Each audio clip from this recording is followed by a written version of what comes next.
सभी विद्यार्थियों एवं सम्माननीय दर्शकों का आज की इस वीडियो में हार्दिक स्वागत है।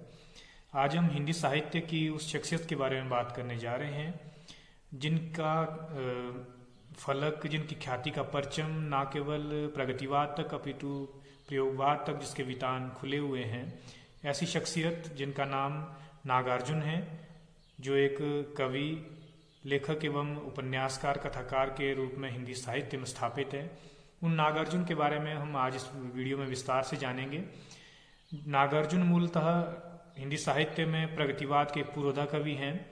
प्रगतिवाद हिंदी साहित्य में मार्क्सवाद का साहित्यिक रूपांतरण है। प्रगतिवाद समाज में आर्थिक सुधारों का पक्षधर है।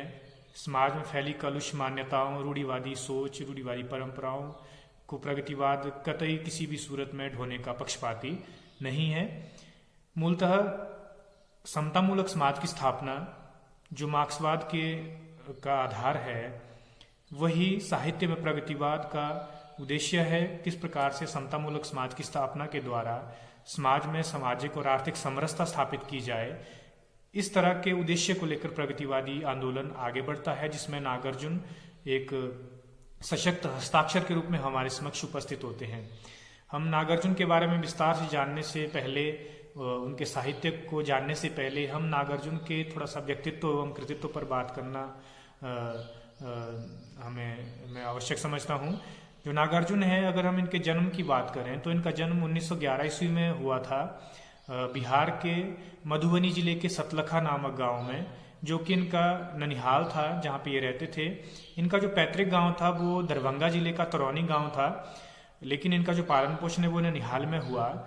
इनके पिता का नाम गोकुल मिश्र था और माता का नाम उमा देवी था। गोकुल मिश्र और उमा देवी के नागार्जुन पांचवी संतान थे। इसके पीछे एक दिलचस्प किस्सा है कि जो गोकुल मिश्र थे इनके पिता, और जो उमा देवी थी, उनके जो नागार्जुन से पूर्व की जो 4 संतानें थी वो असामयिक काल का ग्रास बन गए। एक के बाद एक चारों संतानें मृत्यु को प्राप्त हुई। बहुत मनौतियाँ करने के उपरांत जब गोकुल मिश्र ने, जो बाबा वैद्यनाथ हैं, जिनका परम धाम झारखंड के देवघर में है, जो 12 ज्योतिर्लिंगों में से एक है, उनकी बहुत कठिन तपस्या उपासना करने के उपरांत एक मन्नत के रूप में नागार्जुन का जन्म हुआ। इसके पीछे दिलचस्प किस्सा ये है कि इनका नाम जो है वो एक घर का नाम वो रखा गया, ठक्कन मिसिर। हुआ यूं कि इसके पीछे किस्सा ये है कि जो नागार्जुन से पूर्व की संतानें थी वो असमय काल का ग्रास हो गई। तो गोकुल मिश्र को लगता था कि ये जो बालक पैदा हुआ है नागार्जुन के रूप में, ये भी कुछ समय के उपरांत हमें ठग कर इस संसार से चला जाएगा। इसलिए इनका नाम ही, नागार्जुन का नाम ही घर में ठक्कन मिसिर के नाम से ये जानेंगे। मिस्र इनके उपनाम मिश्र का रूपांतरण है, जबकि ठक्कन मतलब जो हमें ठग के चला जाएगा। लेकिन बाबा वैद्यनाथ के आशीर्वाद से बालक जिया और एक सशक्त कवि हिंदी साहित्य को मिला। कालांतर में इनका नाम बाबा वैद्यनाथ के नाम पर ही वैद्यनाथ मिश्र किया गया। वैद्यनाथ मिश्र नागार्जुन का मूल नाम है, जबकि इनका जो बचपन का नाम था वो ठक्कन मिसिर था। आगे चलकर बहुत गरीब परिवार से संबंध रखते थे नागार्जुन के पिता गोकुल मिश्र। बहुत ज़्यादा कर्जा उनके ऊपर था, पूरी संपत्ति लगभग उन्होंने जो है वो अपने जीवन यापन के लिए अपनी जमीन जायदाद बहुत उसको जो है वो बेच दिया। तो बहुत अभावों में नागार्जुन का जीवन बीता। गांव के स्कूल में इनका संस्कृत में इनकी शिक्षा दीक्षा आरंभ हुई। उसके बाद बनारस और कलकत्ता जैसे शहरों से भी इन्होंने संस्कृत में अध्ययन किया।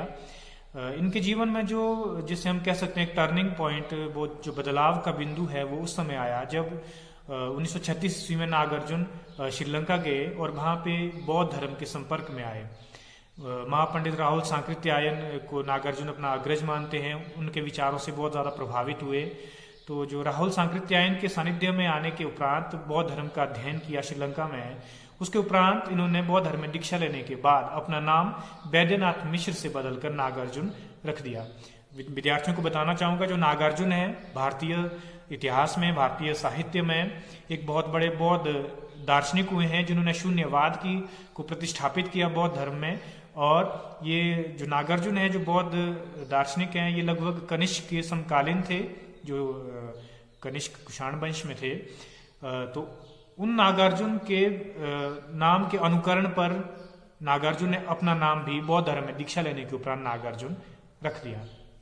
इस तरह के कुछ एक किस्से इनके जन्म को लेकर और इनके जीवन को लेकर, क्योंकि बहुत ज्यादा विद्यार्थी हो सकता है उनके नाम को लेकर उलझें।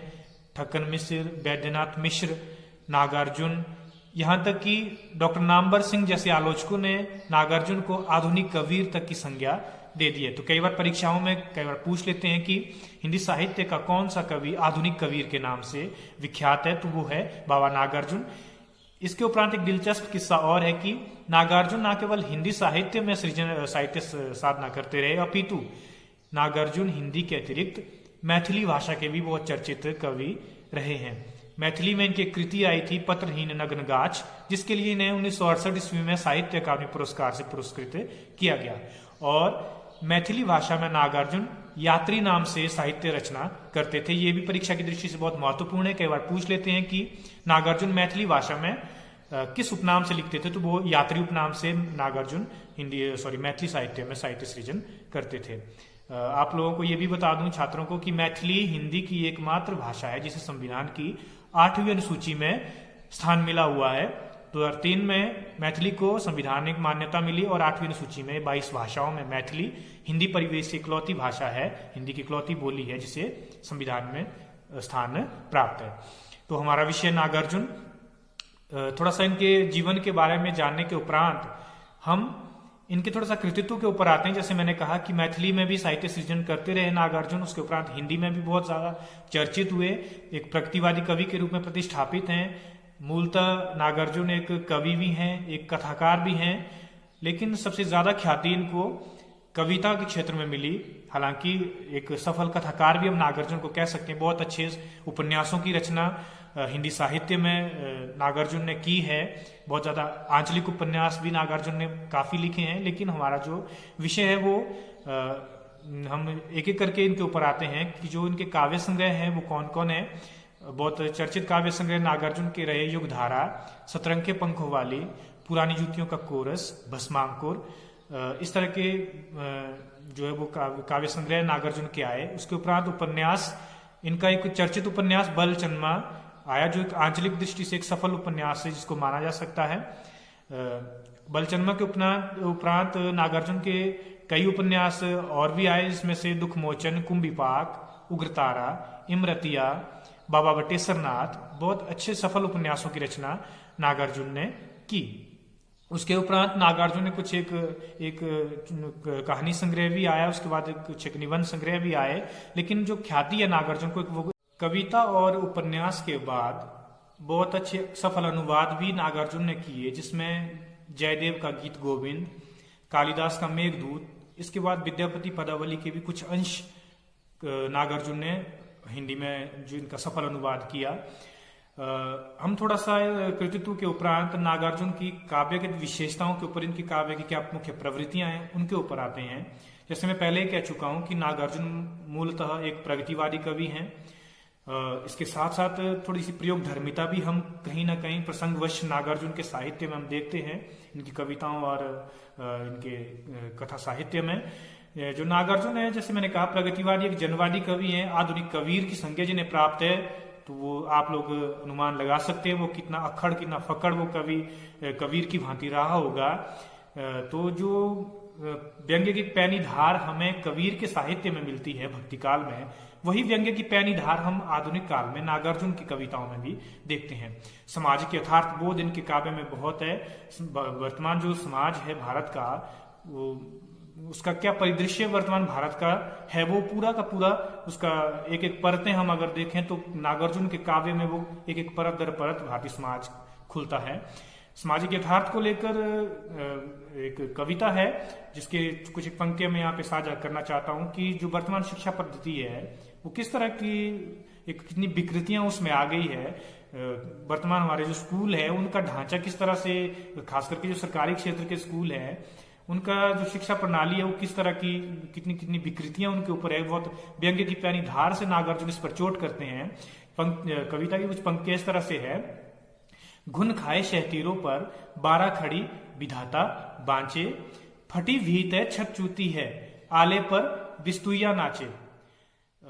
इस तरह से एक स्कूल का एक पूरा खाका हमारे समक्ष सामाजिक यथार्थ को अभिव्यक्त करती हुई नागार्जुन की एक और कविता है अकाल और उसके बाद, जिसमें अकाल के बाद की जो स्थिति है उसका बहुत सुंदर चित्र अंकित किया है नागार्जुन ने। पंक्तियां कुछ तरह से है। कई दिनों तक चूल्हा रोया, चक्की रही उदास, कई दिनों तक काली कुतिया सोई उसके पास, दाने आए घर के अंदर कई दिनों के बाद, धुआं उठा आंगन के भीतर कई दिनों के बाद। तो मतलब इस तरह का एक बहुत ही मार्मिक चित्र अकाल का इस कविता में अंकित हुआ है, जो भारतीय समाज में आज भी इस तरह की परिस्थितियां हैं जिसमें लोग भूखमरी के शिकार हैं और गरीबी के शिकार हैं और भूख के कारण जिनको अपनी जान से हाथ धोना पड़ता है। तो ये बहुत ही संवेदनशील ये विषय है जिसके ऊपर नागार्जुन ने लिखा है। इसी तरह की एक और कविता है प्रेत का बयान, जिसमें एक भूखमरी का शिकार एक प्राइमरी स्कूल का मास्टर जो वो उसकी मृत्यु हो जाती है और उसका प्रेत जब यमराज के दरबार में पहुंचता है तो उसका एक शब्द चित्र नागार्जुन खींचते हैं कि यमराज उस प्रेत से कहते हैं, ओ रे प्रेत कड़क कर बोले नरक के मालिक यमराज, सच सच बतला कैसे मरा तू, भूख से, अकाल से, बुखार से, कालाजार से। तो जो प्रेत है वो हरगिज ये मानने को तैयार नहीं है कि मेरी मृत्यु भूख से हुई है। वो कहता है कि नहीं, मैं भूख से नहीं मरा हूं, मेरी मृत्यु भूख से नहीं हुई है। मतलब कहीं ना कहीं अपना आत्मसम्मान बचाने के लिए वो इस तरह की बात कर रहा है, लेकिन यमराज भलीभांति ये जानते हैं कि इसकी मृत्यु भूख के कारण ही हुई है। तो ये बहुत भारतीय समाज की इतनी विद्रूप स्थिति है कि आज भी लोग भूख के कारण यहाँ पे दम तोड़ते हैं। इतना मूल्य जो जीवन है मनुष्य का, एक मतलब इतना हमारी सरकारों की नाकामी, हमारे सिस्टम की नाकामियां है कि हम अपने जो देशवासी हैं उनके लिए 2 वक्त की रोटी भी मुहैया नहीं करवा सकते हैं। तो इतनी ये संवेदनशीलता नागार्जुन के साहित्य में हमें ये सामाजिक यथार्थ देखने को मिलता है। बहुत संवेदना के गहन धराल तक नागार्जुन उतरते हैं। चूंकि प्रगतिवादी कवि है, शोषित जनों के प्रति अपनी संवेदनाएं है, सहानुभूति है, इसलिए इस चीज के ऊपर बहुत ज्यादा जो है वो नागार्जुन ने लिखा है। एक कविता है बहुत चर्चित कालिदास नागार्जुन की, जिसमें कवि बताते हैं नागार्जुन जी कि जो एक कवि होता है, जो साहित्यकार होता है, वो किस तरह से जिस पात्र का वो चित्रण कर रहा है अपनी कृति में, उसकी संवेदनाओं को कैसे खुद भोगता है, कैसे जीता है, कैसे यथार्थ के धरातल तक वो उतरता है। उसके बाद उस अनुभूति को अनुभूत करने के उपरांत उसे शब्दों में बांधता है। तो एक उस कविता में, कालिदास कविता में, नागार्जुन जो है वो प्रसिद्ध जो संस्कृत के कवि हुए हैं कालिदास, उनके माध्यम से ये प्रश्न उठाता है कि जो कवि है, जो एक रचनाकार है, जो एक सृजन करता है, वो किस तरह से जो है वो पात्रों को जीता है, उनकी संवेदनाओं को जीता है, उनके हर दुख सुख को वो खुद महसूस करता है। ये सब प्रश्न नागार्जुन कालिदास से उक्त कविता में करते हैं। कविता की पंक्तियां कुछ इस तरह से हैं। कालिदास, सच सच बतलाना इंदुमती के मृत्यु शोक से तुम रोए या अज रोया था। कालिदास, सच सच बतलाना। शिवजी की तीसरी आंख से निकली हुई महाज्वाला में घृत मिश्रित सुकिस्मिदा सम कामदेव जब भस्म हो गया। रति का क्रंदन सुन आंसू से तुमने ही तो दृग धोए थे। कालिदास, सच सच बतलाना रति रोई या तुम रोए थे।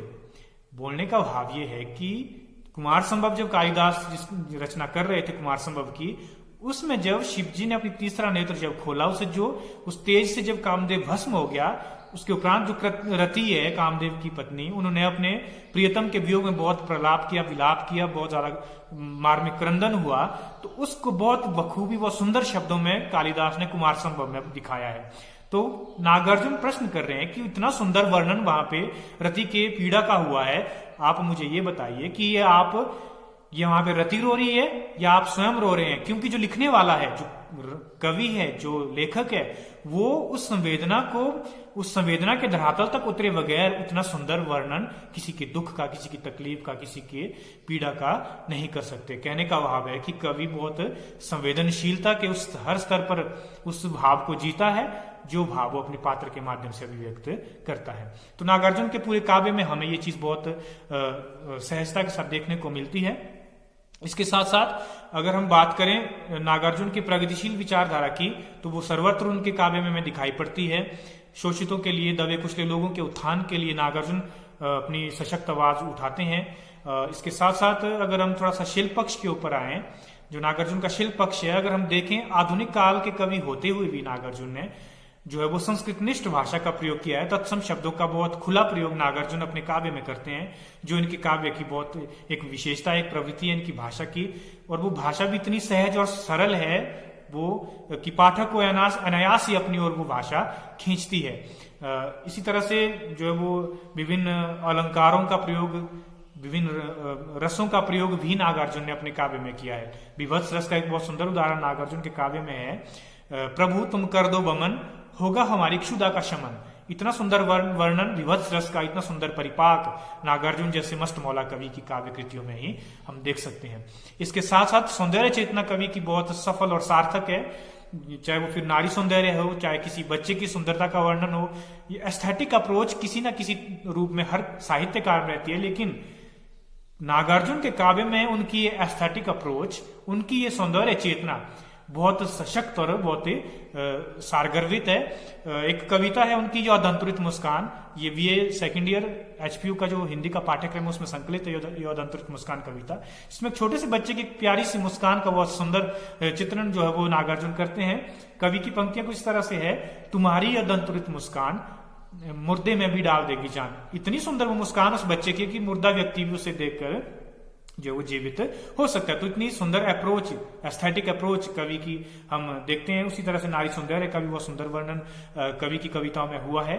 कुल मिलाकर अगर हम नागार्जुन के साहित्यिक अवदान को देखें तो एक कवि और कथाकार के रूप में नागार्जुन बहुत हर एक कसौटी पे खरे उतरते हैं। वो चाहे सामाजिक यथार्थ बोध हो, वो चाहे समकालीन मुद्दों से जुड़ा हुआ उनका जो है वो कंसर्न हो, वो चाहे फिर उनकी प्रगतिवादी विचारधारा हो, वो चाहे उनकी सौंदर्य चेतना हो, वो चाहे उनकी संवेदनशीलता है, हर एक चीज शब्दों में गूंथ कर नागार्जुन ने हमारे समक्ष प्रस्तुत की है। उसके साथ साथ नागार्जुन एक सफल कथाकार भी हैं। बलचन्मा जैसी आंचलिक कृति हिंदी साहित्य को देने वाले जो युग पुरुष है वो नागार्जुन है। निसंदेह नागार्जुन का कृतित्व बहुत विशाल है और हर उस अनुभूति को, हर उस समाज के हर उस परिदृश्य को वो अपने साहित्य में अंकित करते हैं। 5 नवंबर 1998 ईस्वी में इस युग पुरुष मैं कहूंगा तो अतिशयोक्ति नहीं होगी, इस जनवादी कवि का आधुनिक कबीर के रूप में जो विख्यात थे, 5 नवंबर 1998 ईस्वी में दरभंगा में नागार्जुन का देहांत हो गया। ये निसंदेह हिंदी साहित्य के लिए बहुत बड़ी क्षति थी, किंतु आज भी अपनी रचनाओं के माध्यम से नागार्जुन हम सभी के समक्ष जीवित है। हर एक कदम कदम पर हमारे मार्ग को, उनकी रचनाएं, उनकी वाणी हमारे मार्ग को प्रशस्त कर रही है। यही इनके साहित्य का सर्वोच्च अवदान है हिंदी भाषियों के लिए, हिंदी साहित्य के लिए, पूरे विश्व साहित्य के लिए। उम्मीद करता हूं आप सभी को वीडियो समझ आ गई होगी। जिसका कोई प्रश्न मुझे कमेंट बॉक्स में पूछ सकता है। अगली वीडियो में हम नागार्जुन की जो कविताएं हैं, यदंतृत मुस्कान और प्रेत का बयान, बहुत सुंदर कविताएं हैं, इनके साथ हम अगली वीडियो में उपस्थित होते हैं। तब तक के लिए नमस्कार।